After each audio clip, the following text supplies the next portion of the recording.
بسم اللہ الرحمن الرحیم۔ السلام علیکم، میں ہوں ساجد ہاشمی اور آپ دیکھ رہے ہیں RJ Sajid Hashmi YouTube channel. دوستوں، آج ہم آپ کو بتائیں گے اہرام مصر کے راز جو کسی کو معلوم نہیں۔ تو پھر بنا وقت ضائع کیے ویڈیو کو شروع کرتے ہیں۔ اہرام مصر انسان کی بنائی ہوئی عظیم تعمیرات کا ایسا لازوال نمونہ ہے جو اپنے دیکھنے والوں کو ان عظیم ہنرمندوں کی یاد دلاتا ہے جو شاید پر اسرار قوتوں کے مالک نہیں تھے، لیکن پھر بھی انہوں نے مصر کے ریگستان میں کاریگری کا ایسا نمونہ پیش کیا جس کی تعمیر، ساخت اور ترتیب پر دنیا آج بھی حیران ہے۔ ان اہراموں کی تعمیر اور ان میں استعمال کیے گئے سامان، پیمائش کی درستگی اور ان عمارتوں کی عظمت کی کاریگری اور اس سے متعلق دوسرے رازوں نے سائنسدانوں اور ماہرین کو حیران کر دیا جو صدیوں سے ان پر غور و فکر کر رہے ہیں۔ شاید پوری دنیا میں اس قدر پر اسرار اور تعجب خیز کوئی عمارت نہ ہوگی جو ایک ویران میدان میں کھڑی پوری دنیا کے سائنسدانوں اور اہل علم کو اپنے وجود سے حیرت زدہ کر رہی ہو۔ ماہرین آثار قدیمہ کے مطابق مصر میں اب تک کل 138 اہرام دریافت کیے گئے ہیں، جنہیں ایک اندازے کے مطابق 2630 قبل از مسیح پرانا بتایا جاتا ہے۔ البتہ قاہرہ سے باہر غزہ کے مقام پر موجود 3 اہراموں خوفو، خافرہ اور منکاور کا شمار دنیا کے قدیم عجائبات میں ہوتا ہے۔ ان میں سب سے بڑا اہرام خوفویا بادشاہ چیوپس کا ہے۔ تاریخ دانوں کا کہنا ہے کہ ان مخروطی میناروں کو فرعون مصر نے اپنے مقبروں کے لیے تعمیر کروایا تھا، اس لیے ہر فرعون کہلانے والے سلاطین نے اپنی ممی کو محفوظ رکھنے کے لیے علیحدہ اہرام تعمیر کروائے۔ ان اہراموں کی تعمیر میں استعمال ہونے والے پتھروں کی اینٹیں ناقابل یقین حد تک وزنی اور بڑی ہیں۔ اہرام مصر کی بنیاد اگرچہ مربع شکل میں ہے، لیکن اس کے پہلو تکون ہیں۔ یہ تکون اونچائی پر پہنچ کر ایک نقطے پر مل جاتی ہے۔ اہرام مصر کی تعمیر کے لیے لاکھوں مزدوروں سے کام لیا گیا تھا۔ اور دوستوں، آپ کو یہ بھی بتاتے چلیں، 4000 قبل 2550 قبل مسیح میں تعمیر کیے جانے والا کنگ خوفو کا اہرام کیسے تعمیر کیا گیا تھا۔ ماہرین ایک عرصے سے اس بات کی کھوج لگا رہے تھے کہ اس کی تعمیر کیسے ہوئی۔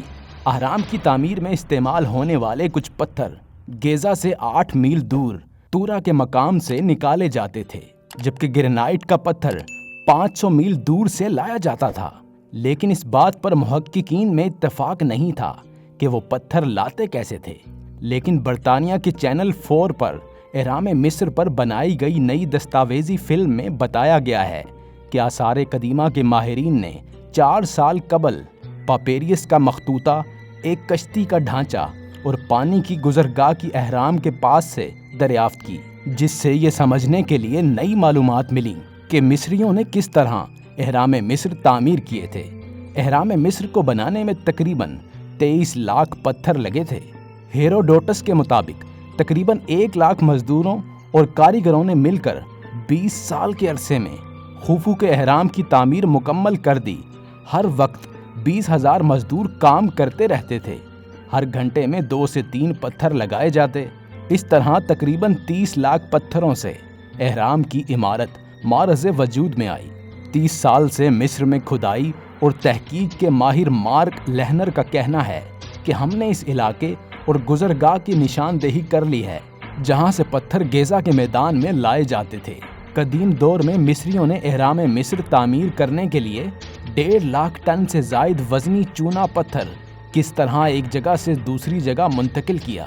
یہ اہرام زمانہ قدیم کی مصری تہذیب کے سب سے پرشکوہ اور لافانی یادگار ہیں۔ ماہرین آثار قدیمہ میں یہ اتفاق پایا جاتا ہے کہ ان اہرام کی تعمیر کا مقصد فرعون مصر اور شاہی خاندان سے تعلق رکھنے والے افراد کا مدفن تھا۔ اہرام مصر میں غزہ کا عظیم اہرام دنیا کے 7 عجائبات میں سے وہ واحد عجوبہ ہے جو ابھی تک اپنی اصل حالت میں موجود ہے۔ ہر فرعون مصر اپنے لیے الگ اہرام تعمیر کرواتا اور اس کی لاش کو مرنے کے بعد حنوط شدہ ممی بنا کر اہرام کے وسط میں لیکن نچلے حصے میں رکھ دیا جاتا، اور تو اور اس کا خزانہ بھی ساتھ رکھا جاتا تاکہ آئندہ جہنم کی صورت میں بندہ گھاٹے میں نہ رہے۔ अगर खुफू के एहराम को 30 सेंटीमीटर की चौड़ाई में काटा जाए तो पूरे फ्रांस के चारों तरफ 1 मीटर ऊंची दीवार बनाई जा सकती है। इन एहरामों की सबसे ख़ास बात यह है कि इनका दर्जा हरारत हमेशा ज़मीन की औसत दर्जा हरारत के बराबर रहता है, यानी 20 डिग्री सेल्सियस। बाहर चाहे आंधी हो, बारिश हो, गर्मी हो, सर्दी हो, अंदर का मौसम मुस्तकिल रहता है। 3800 साल तक इसके सर पर दुनिया की सबसे बुलंद तरीन इमारत होने का ताज सजा रहा, जो लिंकन कैथीड्रल ने तोड़ा, जिसकी बुलंदी 160 मीटर है। एहराम के बारे में सबसे पहला जिक्र हमें यूनानी तारीखदान हेरोडोटस करते हुए नजर आता है, जिसने तकरीबन 450 कबले मसीह में मिस्र में कदम रखा था। दोस्तों, अब हम आपको बताते हैं एहराम मिस्र की तामीर में साइंसी और पोशीदा राज जो किसी को मालूम नहीं। जो पत्थर एहराम की तामीर में लगाए गए हैं, इनका वजन 2 से 15 टन है। एहराम में तकरीबन 30 लाख पत्थर लगाए गए हैं। फिरौन के कमरे की छत पर जो पत्थर लगा है, इसका वजन 70 टन है, यानी 70,000 किलोग्राम। और आज तक कोई ये हल पेश नहीं कर सका कि किस तरह बनाने वालों ने इतना बड़ा और वजनी पत्थर छत पर लगाया। एहराम मिस्र की बुलंदी 149.4 मीटर है। आपको ताज्जुब होगा कि ज़मीन और सूरज के दरमियान 149.4 मिलियन किलोमीटर का फासला ही है। एहराम के अंदर जाने का रास्ता एक सितारा यानी शुमाली पूल की सिमत बतलाता है, और अंदरूनी रास्ता सग सितारा यानी सीरियस स्टार की जानिब इशारा करता है, जिसका जिक्र सूरतुल नज्म आयत नंबर 49 में आया है। अगर आप गोश्त का ताज़ा खून आलूद टुकड़ा एहराम के कमरे में रखेंगे तो वो सड़ेगा नहीं बल्कि खुश्क हो जाएगा। ये राज आज तक राज ही है। रात के वक्त एहराम चमकता है क्योंकि इस पर बरकी रंग की पॉलिश की गई है। जिस तरह बाज घड़ियों का डायल रात को चमकता है क्योंकि इसकी सुइयों और नंबरों पर ताबकार धात रेडियम के रंग की पॉलिश होती है। तीनों एहरामों की लाइन आसमान में चमकने वाले सितारों यानी बेल्ट ऑफ ओरिनियन के मतवाजी यानी पैरेलल है। 9 साल में एक दिन सूरज की शुआएं एहराम के अंदर दाखिल होती हैं। ये दिन फिरौन की यौम पैदाइश का है। एहराम में रखी तलवारें और छुरियां जंग आलूद नहीं होती, हालांकि हजारों बरस से वो वहाँ मौजूद हैं और साइंसदान आज तक इस राज को नहीं समझ सके। बड़े एहराम में 3 कमरे हैं, 2 जमीन से ऊपर हैं और एक जमीन के अंदर। और कहा जाता है कि मिराबो नामी शख्स माहिर इंजीनियर ने ये एहराम तकरीबन 20 बरसों में बनाया था और 1 लाख मजदूरों ने इसकी तामीर में जान खोई थी। 14 एहरामों के बुनियादी चारों रुख नहायत ताज्जुब के साथ जमीन की चारों सिमतों की जानिब इशारा करते हैं, और इस हैरत अंगेज दरियाफ्त की मदद से 20वीं सदी ईस्वी में अपने नताइज को दुरुस्त किया जाता था। दोस्तों, जो दायरा यानी ऑर्बिट एहराम को 2 हिस्सों में तकसीम करता है, वो तमाम बरे आज़मों और समंदरों को बिल्कुल बराबर 2 हिस्सों में तकसीम करता है। इसका रकबा एक दूसरे से बराबर है। अगर ब्लेड्स वहाँ रख दिए जाएं तो वो निहायत तेज तलवारों में तब्दील हो जाते हैं। साइंसदान ये राज भी हल नहीं कर सके।